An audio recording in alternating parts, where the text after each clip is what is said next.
Welcome to City Club of Eugene's July 15th program, The Future of Community Colleges. This is the 36th in our 21-22 programming year. My name is Joel Corden, and I'm the coordinator of today's program. Welcome to everyone here with us downtown Eugene, to our live stream and listening audiences. All recent City Club programs are archived on the City Club's YouTube and Facebook pages and as podcasts. And of course, programs are broadcast on public radio station KLCC Monday nights at 7 o'clock. Support for the City Club is provided by our members, both business and in-kind sponsors. Our diamond sponsors are Kaiser Permanente, University of Oregon, Peace Health, and Lane Community College. We also receive generous support from the City of Eugene and Lane County. You can help to support City Club's weekly programmings and our mission to build community vision through open inquiry by becoming a member of City Club at our website, cityclubofelugene.org. Today's program, The Future of Community College, Dr. Margaret Hamilton, past president of Lane Community College. She is celebrating today her second week, 15 days of retirement. The last 2 years of the pandemic shook higher education to its core. Most of our assumptions about higher education and its long-standing traditions have been rocked by three major upheavals: a pandemic, a call to address systemic racism, and a roller coaster economy. Layered atop political polarization and influences of social media, these conditions have challenged higher ed in ways never imagined, resulting in unprecedented challenges to how, when, what, where we learn, who enrolls and succeeds, how higher ed is funded, and what outcomes students and businesses and industry will be demanding in years to come. Dr. Hamilton will lift the hood off these assumptions and traditions and examine the effects of events over the past 2 years in an effort to provide a glimpse of what to expect in the future. Dr. Hamilton holds a PhD in nursing education from Widener University, master's degree in nursing from the University of Delaware, and a Bachelor of Science from the State University of New York. She won the 2011 Spirit Award from the New Jersey Council of County Colleges in recognition for outstanding service to two-year institutions of higher ed, and the Dean Citation in 2000 from Rutgers School of Health Professionals for outstanding contributions to allied health. She's tanned and rested and back from New Jersey and ready to go. Dr. Hamilton?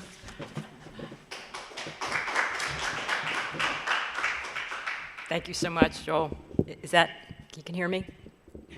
So, it's so good to be here. Thank you for inviting me back. 5 years ago, I was here, before it all started, under some of the old assumptions, and I've watched it all change. It's been a wild ride.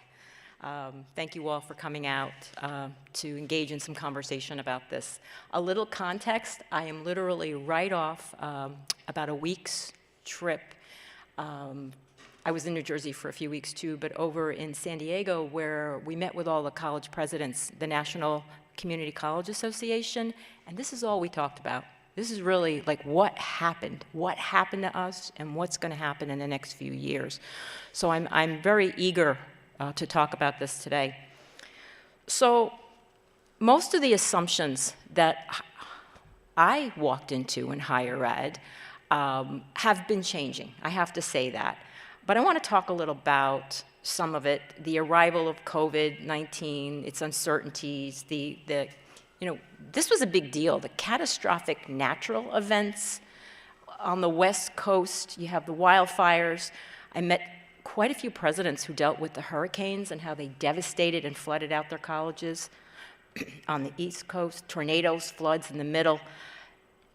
And we've all dealt with, at our own level in community colleges, mass shootings. I mean, think about what happened down in Umpqua, but now it's all across the country. And these shootings are targeting our most vulnerable, right? Our people of color, our Asian American community. They're targeting our Jewish community and our LGBTQ community. So they're just moving from one community to the next. There is now this national outrage against racism, and it's hitting all of our campuses. And then this backlash that's happening about within the polarization of our political system. It is playing out in K-12 in their school boards. It is playing out now at the community college, and it will be playing out across all higher ed. If you think about it, we have shifted from massive layoffs when COVID first hit, right? And those layoffs happened where? At the low-wage earners. Then, all of a sudden, this dramatic rise in entry-level pay to lure them back, and then followed by this great shift we're calling now the Great Resignation. So how does this all play into community colleges? Any one of these events would have turned higher ed on its, right, upside down. But this all happened, culminated over like a 15, 18-month period, all at the same time. It was the perfect storm for change, actually. It was the perfect storm for transformation. These events have tested us in higher ed in ways we never imagined, resulting in some rather transformational changes at every level of higher ed. And the changes are indeed in what we teach, when we teach, how we teach, who's enrolling, and who's succeeding. So today we're going to talk about all the conditions that led up to this transformation and what I'm calling the reimagining of higher education, in particular at the community college level. And we're going to examine a little more deeply what happened over the past 15, 18 months and get a glimpse of what's in store for 2022's class. So the assumptions. So one of the assumptions that goes back at least 2 decades was build it and they will come. You know, we've watched what I am now calling, and others in higher ed are calling it, the overbuilding of America's campuses, the bricks and mortar and the programs and the services. Too many of us built too many buildings, created too many programs to accommodate what we're calling a temporary demographic bubble that was going to eventually recede, except nobody knew when. Another assumption is that students will come to us, and they'll come when we are open, when we tell them to come. That's that Monday to Friday, 8 to 5 college with the schedules that really fit the needs of the staff and our faculty. Higher ed built these systems assuming that their students, though, were coming from places of privilege. We didn't cognitively say that, but we really didn't think about, are they taking care of families? Do they have to work? Are they shift workers? It was an exclusionary model that we built, and it left out the underserved, the most underserved and the most vulnerable populations, people that had to work, people that had to take care of either their parents or their kids. And the other thing we did is we built a system from many decades back on seat time, didn't we, right?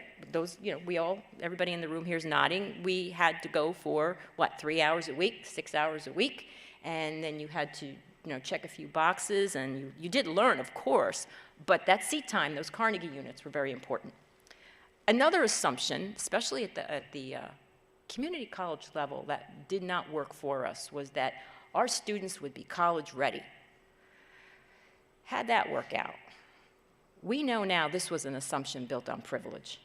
We assume that everybody, when we think like that, we assume you went to the right school, that your parents had a college education and knew how to help you. It was, again, another exclusionary assumption. But the good news is, over the past decade especially, we've realized this, we've identified this as an issue, and we're trying to change the tides. Another assumption that we made decades ago was that the best way to learn was sitting in that class and getting a traditional, we called it a one-way lecture. The pandemic proved not necessarily so. We were already changing. We were already becoming more engaged, and we were already using different methods, but the pandemic forced it to what I call the non-believers. Now, we do know students do prefer face-to-face engagement, but they also want to do a lot of their work at home. So we'll talk about that more. Another assumption is that we will encourage all students to use college for academic exploration. And that would mean taking a variety of courses, and some of us in the audience were talking about this. That's a good thing if you have the time and the finances to do that. But if you have a family to support and you've got to get out, especially at a community college student, and make money within 2 years, you don't really have time for a lot of exploration. You need to find your path and get on it as quickly as possible. So what it did, especially at the community college level, it led to too many students paying for and taking too many courses that either didn't transfer or was not applied to their direct discipline. And we've learned, the research is very clear, that the more additional courses you take, the less likely you are to complete. And then one of my last assumptions that I smile when I say it is keep your tech toys at home.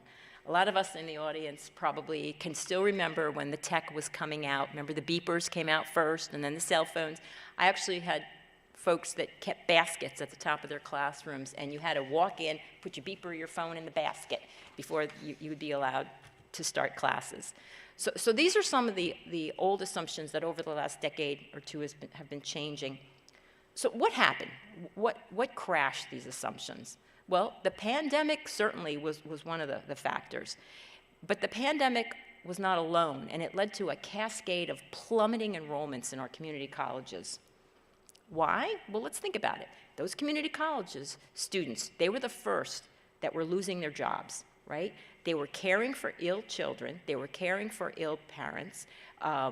They were taking care of homeschooling, right? So you're a student, imagine you're trying to do your history assignment, but your kids are homeschooling, and what if you had 2 or 3 kids? They're all homeschooling at different times. So we chatted with a lot of these folks. It was very challenging at best. So there was at the same time, remember, we had these national global incidents, and we talked about the mass shootings. So that made our students quite frightened. It even made our employees quite frightened. So now you see folks really trying to stay in a safe place, and the safe place was where? It was your home. Then what happens? We get this large influx of federal funds. We got it at the community college level, but we also got it, remember, at the personal level. Folks received paychecks. So, okay, then we had money to go out and start purchasing things. But at the same time, what did we see? We saw inflation at the pump, at the grocery store, retail, and then the loss in the supply chains. Too many students were beginning to now choose between tuition, right, and rent, or tuition and food. So, and then as the natural events were happening, and on the West Coast with us, the wildfires, but then across the other parts of the country, the tornadoes, the hurricanes, these were just things, more stress on our students' minds. And then politics started to show up on the news, right? The polarization of our political parties, a move away from the moderate middle. It affected us. It affected what we were talking about in the classroom on Zoom. You know, I mentioned a week with a national cohort of community colleges, and for me to hear what was going on in some of the southern states was very difficult. Had a colleague in Virginia tell me that the governor made sure that the governor in Virginia put one of his appointees on the search committee for the new chancellor to make sure that that the party values were moving forward. Also, that at that particular college, they could not use words like equity. They could not use any of the words that even promoted equity or diversity in their mission statement or in their classes.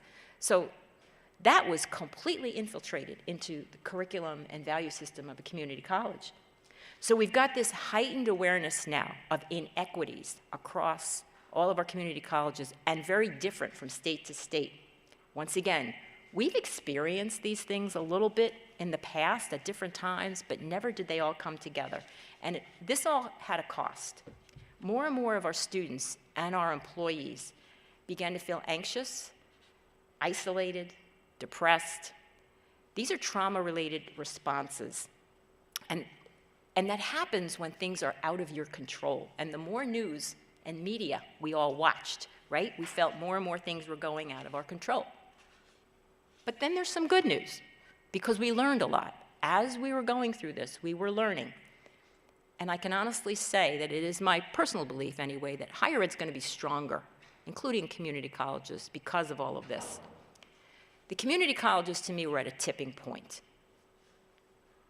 We've been listening to students for years, but the pandemic pushed us over. We now had to respond. And the schools that respond best will thrive in the future. Schools that resist change, they may not. And those schools will wind up merging. And I will talk a little about college mergers in a little bit. So I already mentioned that a lot of the colleges, especially community colleges, saw a huge drop in enrollments during the pandemic. But the drop had already begun. Not so sure everybody had noticed it. So let's take a little history of why those enrollments were dropping. The United States birth rate had decreased already 19% since its last peak back in 2007. There was a demographic cliff happening, and a lot of us weren't quite sure what was going on. It is projected that by 2026, we're going to see a rapid and steady decline in high school graduates. Who are they? They were born during 2007, 2009, the recession. It all starts with the millennials. So, got some boomers in the audience. I'm a boomer. There are kids, right? The millennials, they were filling college campuses, right? All across the nation, right up through the 2000s.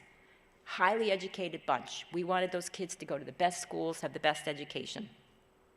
But then around 2004, 2006, colleges and universities were still building, right?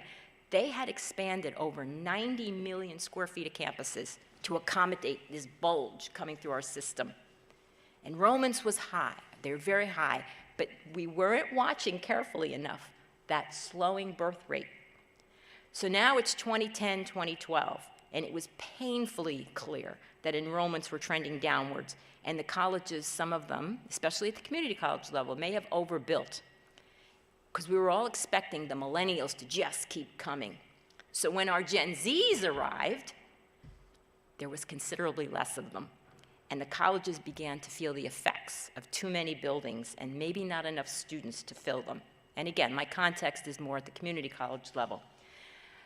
When the pandemic hit, it cut deep at the community college level. Nationwide, the whole college higher ed system lost about 7%, which is a little under 1 million students. But the community colleges indeed took the brunt of it. So let's talk about those students again, those millennials, Gen Zers.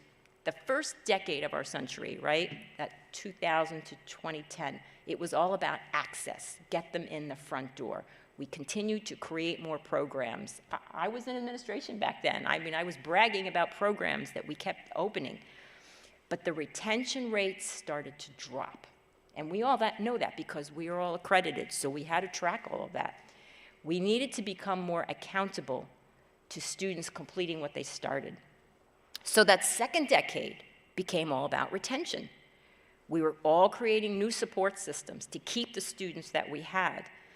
We did things like centralized advising because you had this greater number of students that were still in the bubble, right? So we started using more technology so that we could access larger amounts of students. We started focusing our mission at the community college anyway on workforce development because we also had to make sure they were prepared for jobs. Sound familiar? Most of us remember, we all lived through this. So how did the pandemic then play into this? Pandemic was one of the greatest uncertainties most of us in higher ed ever went through. We didn't know what the virus was. We didn't know how it worked, how it reacted. We weren't quite sure how to function. We always were using this phrase, learning to fly the airplane while we were up in the air. When March 2020 hit and we had to pivot to remote learning, we did, because we had to. We didn't know how long we were going to be remote. We weren't quite sure what the quality of each of the persons that were being trained would be. It all was about teaching and learning. We were faced with things we'd never been faced before. But really, was it all teaching and learning? No, we realized it was so much more. How about sanitation? So we're higher ed educators, right? We had to learn all about air quality, water quality, because we didn't know, if you remember, right? We didn't know if COVID was transmissible at the very beginning by droplets, by air, by water. Was it on the surfaces? Was it on the computers? Was it on the doorknobs? How do you clean it?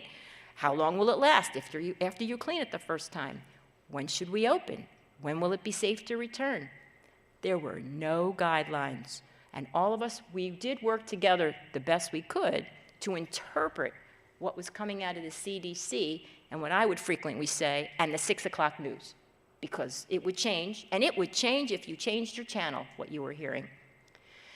The biggest strain on community college students, though, happened when K-12 went remote. So what happens? Our students, our faculty, and our professional staff, they're home working. And now K-12 goes into the classrooms. So wait, do I help my child with their schoolwork, or do I answer the calls on my own computer? This was a very big conflict with a lot of us. So as this pandemic continued, the students and the employees began feeling great periods of isolation and anxiety. And don't forget, students want to do well. They want to succeed. But this was so out of their control. So we started again to see more depression and anxiety. And this now add another component. They were worried about their health. They were worried about their own safety. And many of them, for the first time, had to make decisions about their health they'd never had to make before. Do I wear a mask? Do I wear a mask in public? Do I get vaccinated? Do I attend a social event? Do I even attend my own graduation? This was very traumatic for these students. That switch to teaching and learning remotely, it was thrust upon higher ed in a culture when there were many that still rejected this mode of teaching and learning prior to the pandemic. At the community college level, I would guesstimate that about a quarter of what was being taught at community colleges was being taught online. Here's the good news. We watched higher ed rise to the occasion better than it's ever done. Couldn't be more proud of them, because they did pivot and they did their best, and they did serve their students. It began a true transformation of itself, and it really did have the quality of what was being produced in the best interest of the students. And then there's a however. However, there were casualties. Students still craved face-to-face interactions.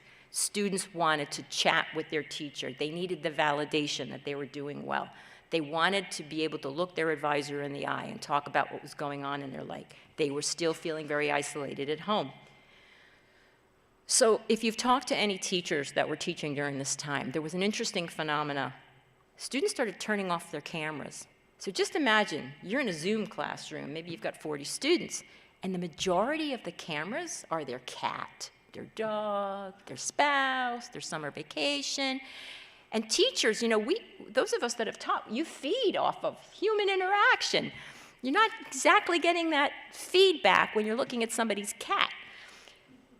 Colleges that had robust online academies already, they thrived. They were in their element. They knew how to draw students in. They understood that. But the rest of us had to learn. If you were not already primarily teaching online, you had to not only put your content in a remote environment, but to truly make it an online course, you had to figure out a new pedagogy or use new pedagogies to make it interactive. Don't forget, these students signed up for a fun experience, didn't they? They were going to meet new friends, they were going to spend time learning about different cultures, and instead they're looking at computer screens all day. The teachers were exhausted because they were spending day and night putting their courses online and learning these new pedagogies. Parents began questioning tuition and fees. Like, why am I paying this if they aren't able to use the athletic fields or they're not going to all these clubs? So then what did we see? We saw a resurgence of what we call the gap year.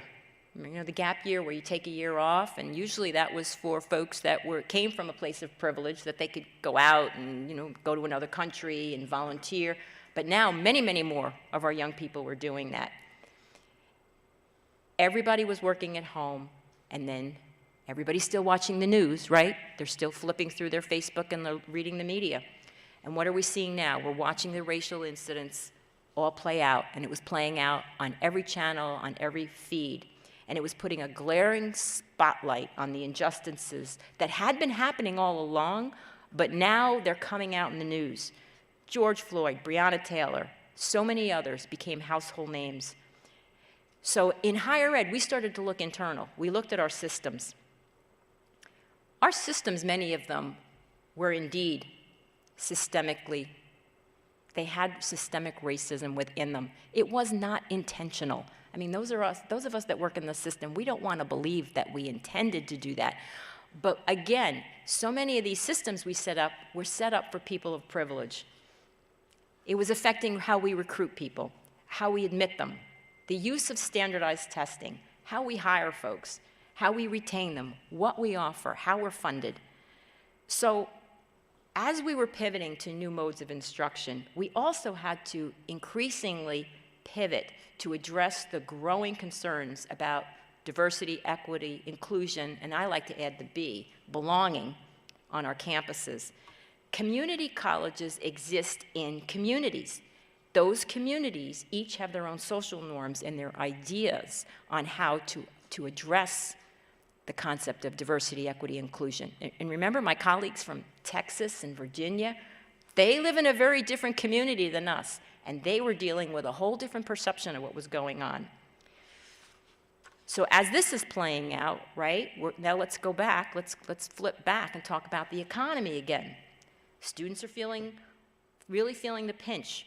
Their housing, their food, they're having to make choices. Our students were all caught in the middle.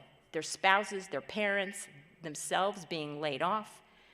They honestly didn't know, at the community colleges anyway, if they were going to be able to come back to school. So now, as this is playing out, another interesting phenomenon happens. They kind of learned to like being home, and they started to reinvent what they were doing and maybe reinvent themselves in a new remote job. So when the vaccinations all came and businesses started to finally open up, the businesses couldn't get people. So what did? They raised the salaries to get people to return to work. Now that minimum wage was going up. The job market's opening up. Anybody, if you wanted to work, you could probably get a job. Who lost them? Very much the community colleges lost them. Community colleges are quite unique. When the job market is good, our enrollments go down. Because if I can get a job, I'm not thinking about, oh, I need another skill. Community colleges became what I call, I think, caught in a tsunami of skyrocketing expenses at the same time. They were getting less revenue because of that declining enrollment base. The original community college model, especially in Oregon, it was built on 1/3 tuition, 1/3 real estate taxes, 1/3 state revenue. But with the declining full-time equivalency, with your declining students, your state revenue is going down, your tuition's going down. Now the good news is the real estate taxes in Oregon have been solid and even going up. So who was really affected by then? How did this spill over into the politics? Well, all you had to do was talk to some folks in different states, as I did this past week, and you realize that who's in office, who's your governor, matters. Who's in local politics matters. Who's at the federal level mattered. It mattered with Pell Grants, other types of grants and loans, loan forgiveness, even Wi-Fi access. Wi-Fi access was even affected by all of this. And of course, all of your expenses. This graduating class of 2020, they watched it all. They watched it all play out. So I alluded to social media. Let me just talk a little bit about social media. We know the effect that social media is still having on our young people. Researchers have definitely documented rises in anxiety, depression, suicide from young people and others of all ages putting in too much screen time, and especially getting caught up in what I believe they call the logarithms of a topic. You get caught in this web of constant information that spins you into that topic area. Higher ed, we know that social media is here to stay. And the best thing we can do to approach that with our students, though, is to teach them about it and let make sure they understand it is exactly what it's called. It's a social media. It is not a primary source for news and information. The greatest impact of all of these events was on our students at risk. So who are these students at risk? It's your first generation students. My parents never went to college, so this whole system's new to me. So we call them first gens. Our non-native speakers, students of color, low-income students. These are folks who really, we saw the demographic have the greatest impact with them. Their outcomes and their completion rates of these most vulnerable groups just dropped during the pandemic. So we've all learned that we need to look at the story. Having a completion rate isn't enough. We have to look at the deep story of these completion rates and find out who isn't completing and who isn't completing in what program. So let's talk about the transformation. So as a result of all of this, so one of the first things that we're seeing is the community colleges are now committed to serve the most underserved students in their community. It's in our mission, it's in everything we do. Again, that first gen, low income, non-native speakers, students of color, underrepresented students who have not traditionally been served by, remember that beginning assumption, by that assumption of being privileged to get an education. This past few years, community colleges have accepted the greatest number of underrepresented students in the history of higher ed. So that's a good message. That means, okay, we know that's our job and we know we have to do it. The other thing is this big transition from what happened decades ago, making sure students were college ready, to colleges saying we must be student ready. It's a very big paradigm shift.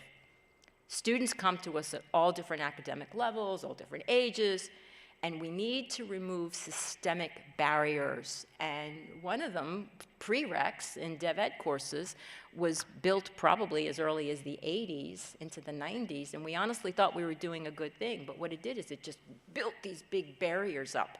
And now we're moving towards these more co-requisite systems. The other thing is that community colleges especially, we need to right-size and rethink the brick and mortar and the programmatic footprint of our colleges. You know, we need to move from sprawling campus structures to more urbanized settings with high-tech footprints, offering high-demand programs that lead to transfer, direct transfer, and high-wage in-demand jobs. We also are going to see strategic use of technology being more integrated into the teaching learning experience. Gen Zs are all expecting a much higher tech experience, both in and out of their classrooms. Gen Zers see technology as an extension of themselves, right? All you have to do is walk in a shopping mall, and right, that cell phone is right locked in their little hands, and everything they do on that phone. You're also going to see a better integration of what I call, or what we all call, hybrid teaching and learning into the colleges. So at first it was you're either all online or you're all in person. But the future is going to be more of a blend. And they're going to expect things like virtual office hours and virtual advising and virtual financial aid counseling. And it's going to be, the students will demand it, because just think how easy it is to go someplace else, right? If the whole country's virtual, why do I even have to go to my local community colleges? I'm going to go with the folks that are doing what I need virtually as quickly as possible. We're going to see a great difference in the diversity of faculty, staff, boards, executives across colleges.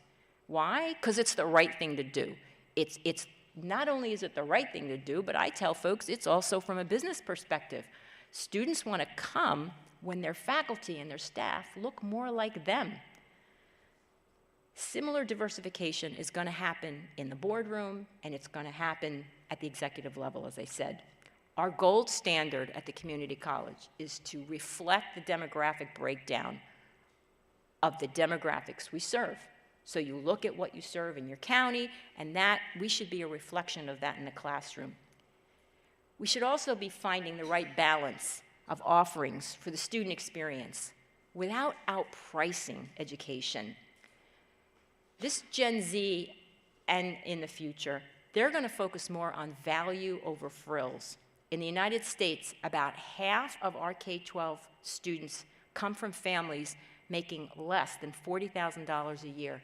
That makes you Pell eligible. That means you're struggling. The Gen Zers are very worried and very concerned about taking on debt. They want courses that are going to directly lead them to transfer or a job. When community college surveys went out and they've asked students, what was the most important thing on your mind? You know what they responded? 82% of them responded they want a college where they feel safe, they have a sense of well-being, and diversity, equity, inclusion, and social justice is important. And they ranked it right up there with academic rigor. So these students are different. They're different than the millennials, they're different than the boomers.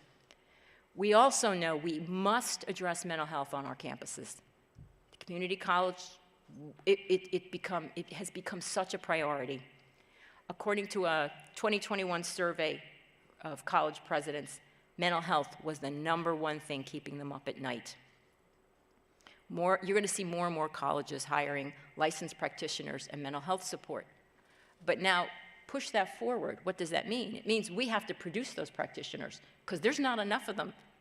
There's not enough of them in Oregon. There's not enough of them across the country. So we're going to have to step it up and create more mental health practitioners. And one of the last transformational trends that I want to talk about is we need to become and emerge as a 24/7 college, because it's a 24/7 world. Remember, 8 to 5 is not working anymore. An 8 to 5 college only serves 1/3 of the students in your community. So clearly, we're not serving those that need to be served. And that means looking at flex schedules, looking at weekends, nights, using every possible hybrid or online option. And this has already been starting, but again, remember I said, if you don't catch up and if you don't move here, you may not survive. So I noticed we have a marketing professional in the audience. How should we be marketing to these students with very different values? So I don't know if you remember, but maybe 2 decades ago, flyers that went out to prospective students had young people playing volleyball on the beach. Did you ever see those at your kitchen table? And lots of all about the fun amenities at the school. That isn't going to cut it anymore. What we really need is more transparency that really triggers the value system of the folks that want to come to these schools. What did we say? They want to know about safety. They want to know about career preparedness. They want to know it's a tech-savvy school. They want an engaged faculty that when they do see them, whether it's an advisor or a faculty member, that they have their complete attention. They want a sense of welcoming and belonging. These folks need to be cared for. They need to know they're welcome, and they need to know that every aspect of this college is going to be there for them. So, in closing, I want to talk about my own summary of the top 10 trends. And for those of you that are in education, my frame of reference for all of this talk today has been Chronicle of Higher Ed, the AACC, American Association for Community Colleges, and something called CCRC, Community College Research Consortium, and they're out in Columbia, in New York City. So some of the top trends that we're all going to see. First one is, again, accepting students where they are, making our colleges more student-ready, and moving from those prereqs into the co-requisite realm. Smaller, more tech-savvy campuses to accommodate that more tech-savvy student. An integration and a move towards more hybrid teaching, more blending, and use of both online mixed with heavy engagement in person. More on time 24/7 teaching and learning, that moving away from 9 to 5, more of a focus on diversity, equity, inclusion, and social justice. And I add the B, belongingness. Students want to be cared for. Creating a more relational, social, purposeful student experience, they're not there just for fun. They're there because they want something out of it and they want to engage with people and meet new people.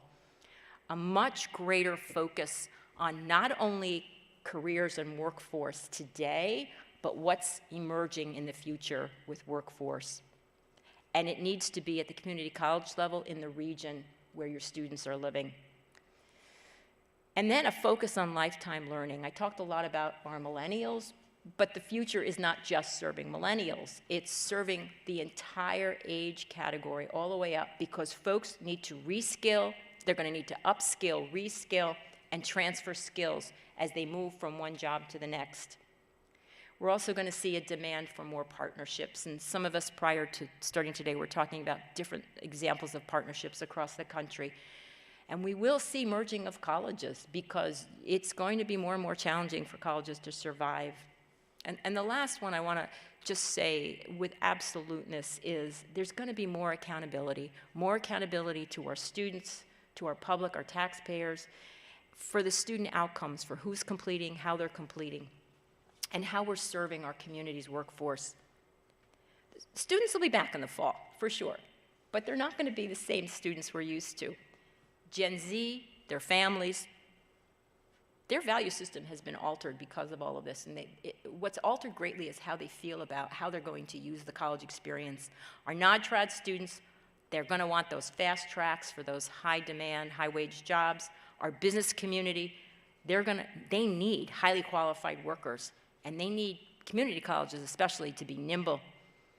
And our taxpayers are going to want to see accountability and outcomes for the monies with their tax dollars. So at that, I will be happy to open it up for questions.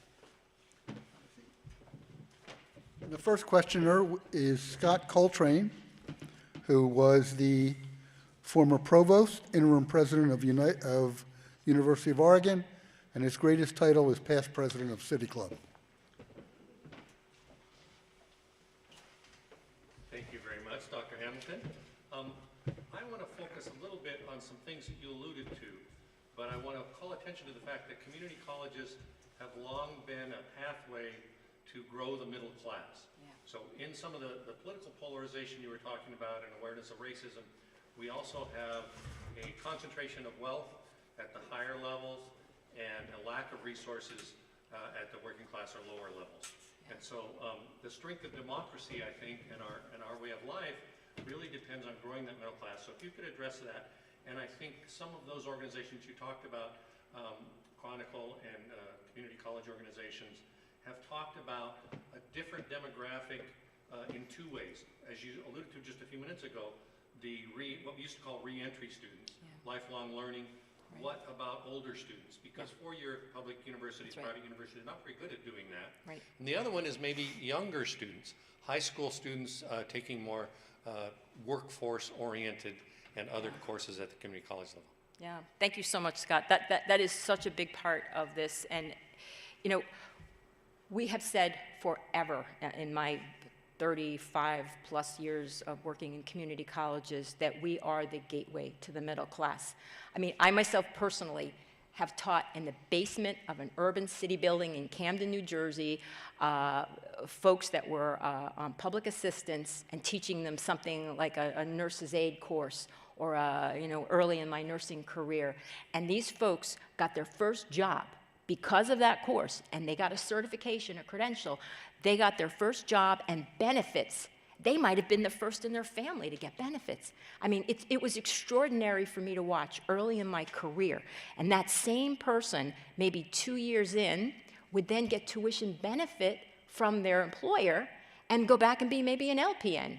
And then who knows after that, something in the allied health or nursing career. So what we found out early on, though, is it takes a lot of wraparound services, though, also, and I'm going to get to the age demographic because that's really important, and that's a favorite of mine, too.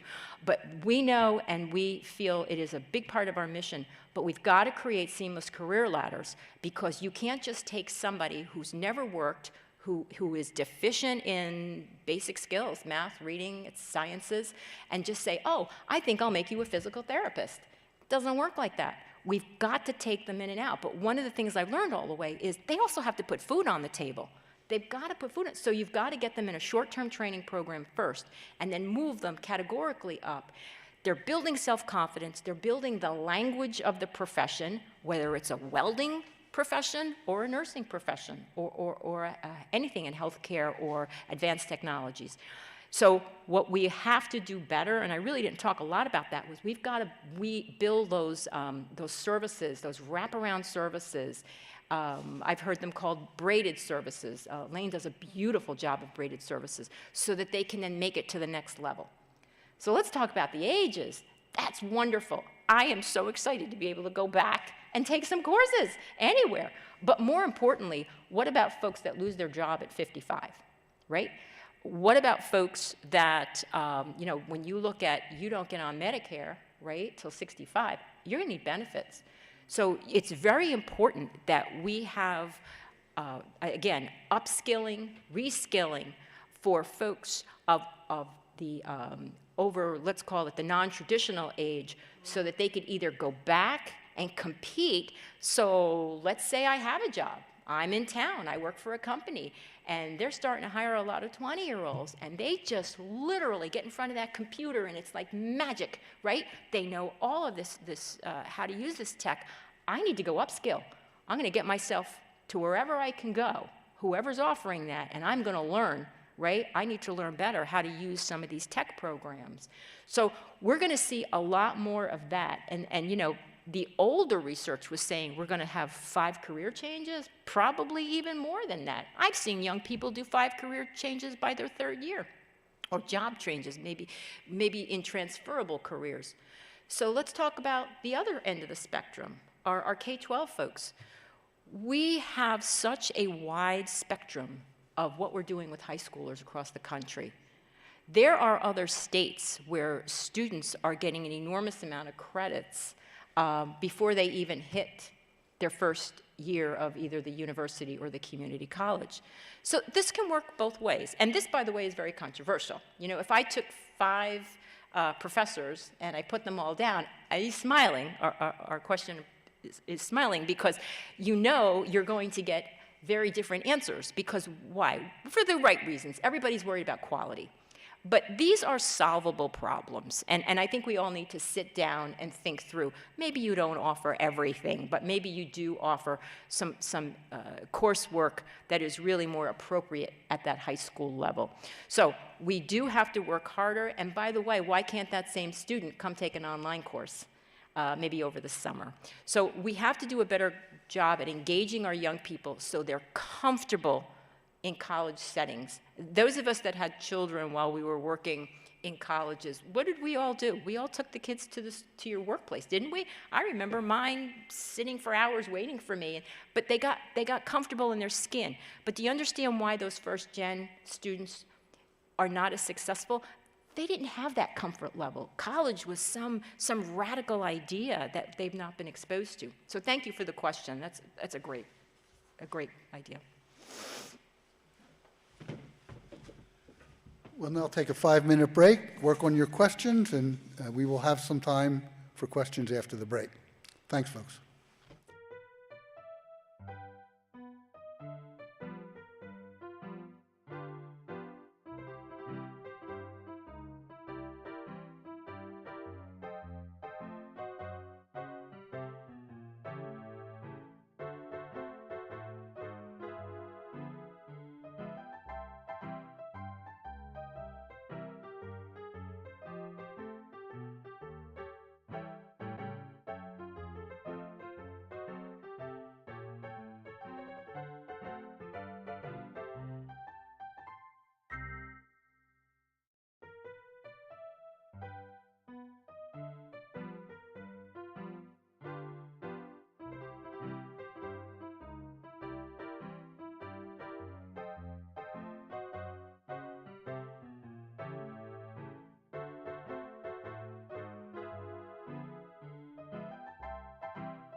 Okay, we'll now open the floor for questions.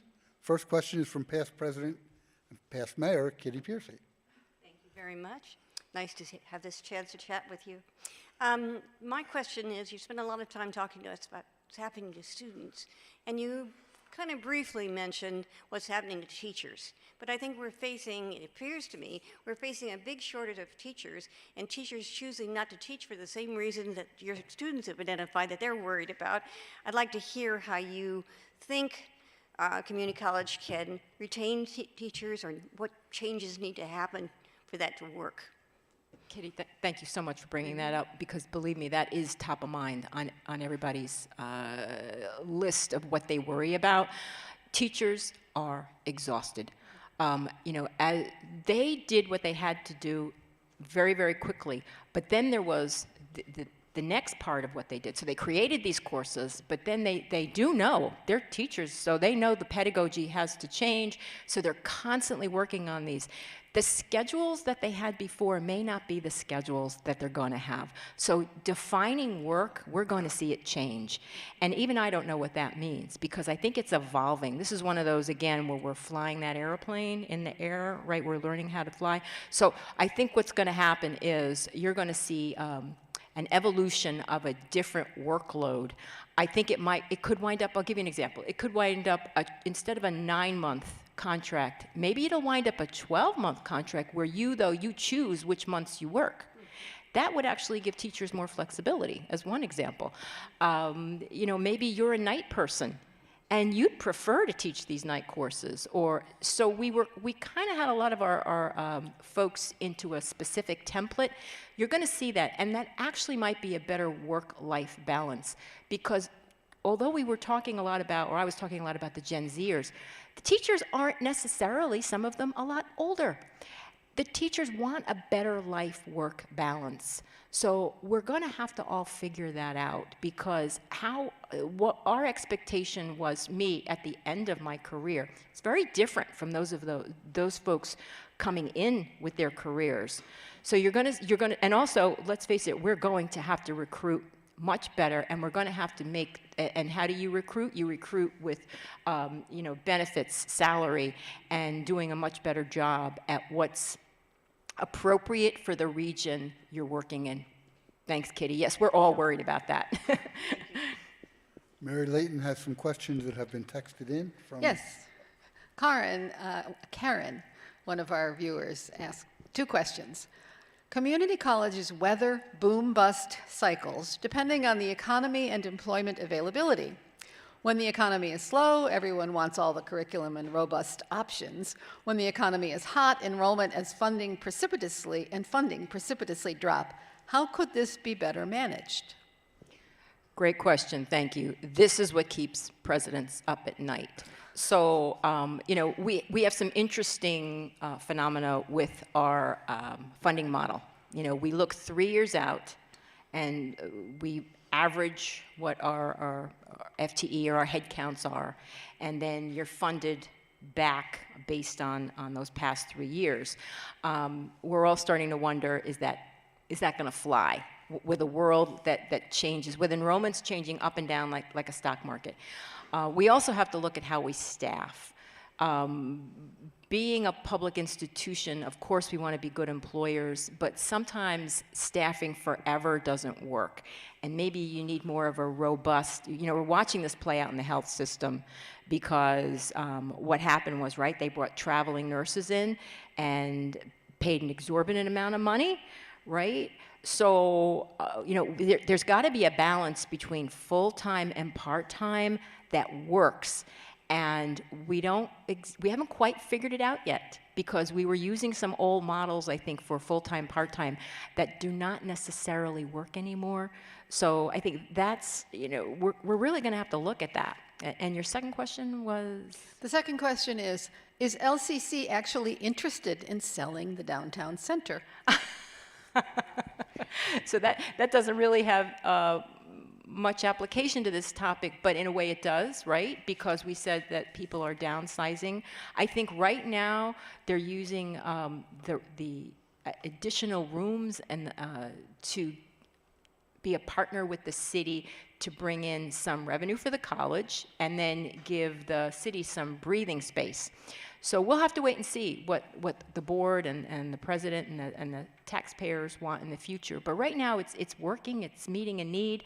The city has a place to have opened offices, and they're sharing it with higher ed. It seems to be working for right now.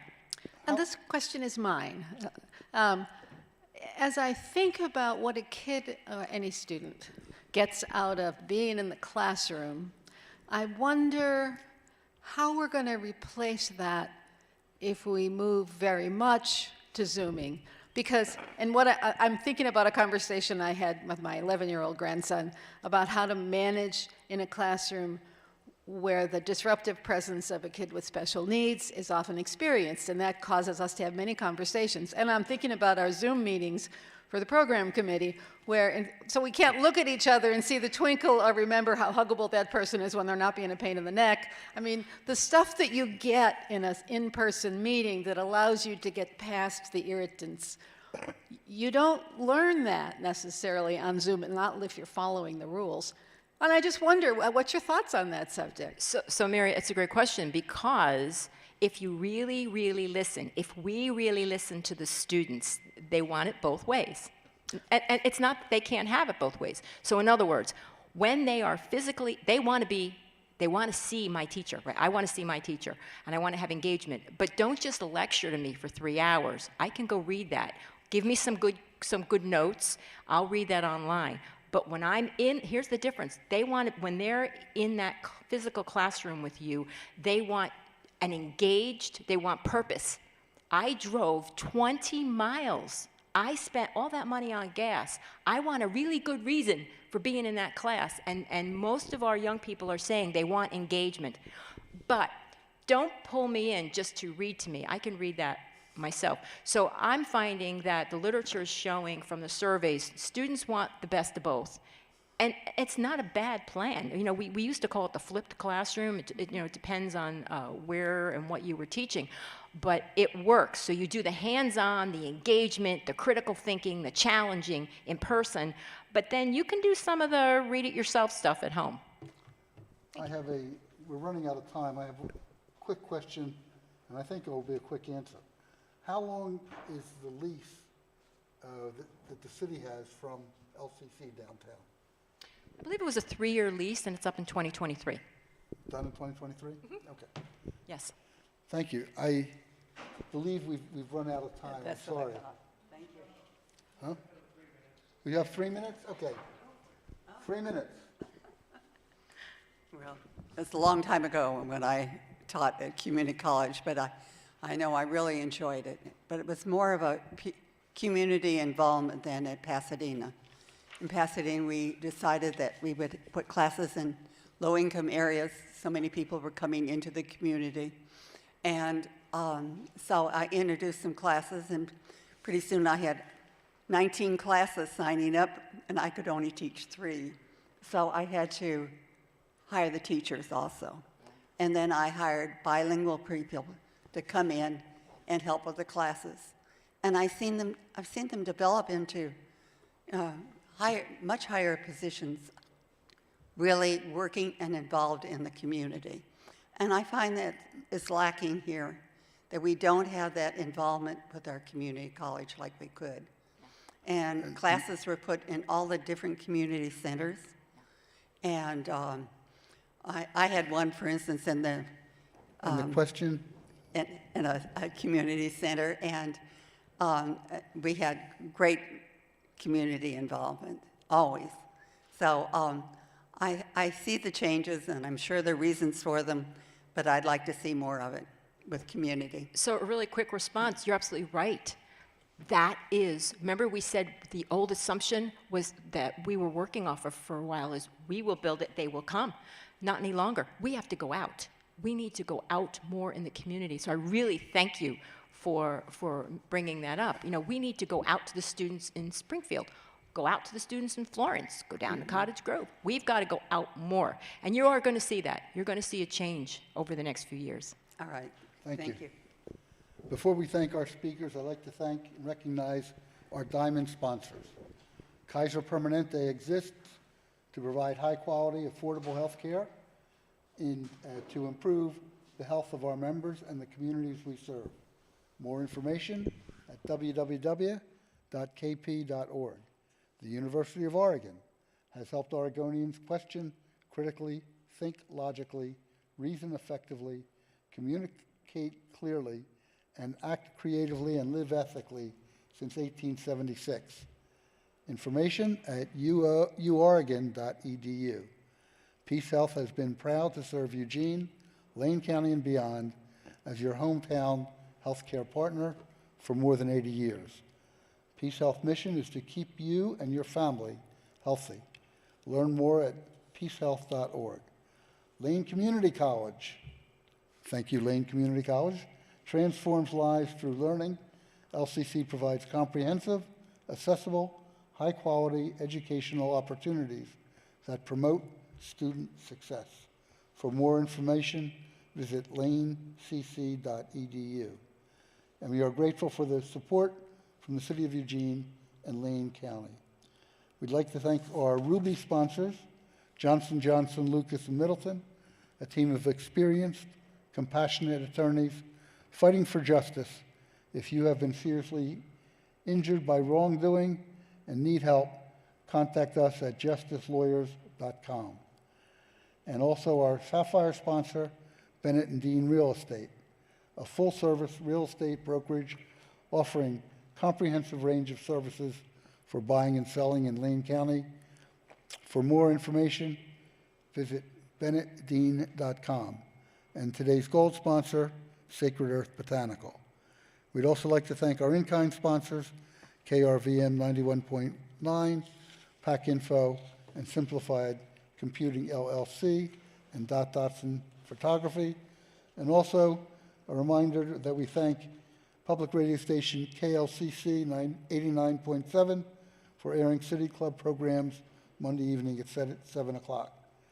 City Club programs are always available on our YouTube channel and our Facebook page and podcasts.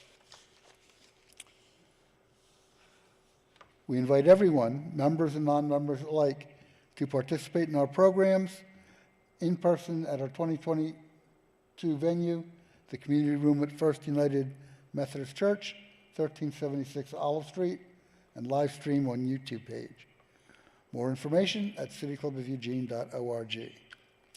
Next week, we will have a conversation about healthcare and our program on mergers and medicine, how consolidation in healthcare affects Oregonians.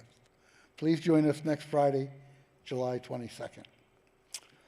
And today, we'd like to thank Margaret Hamilton for a fascinating program. Thank you for joining us. Be safe. We'll see you next week.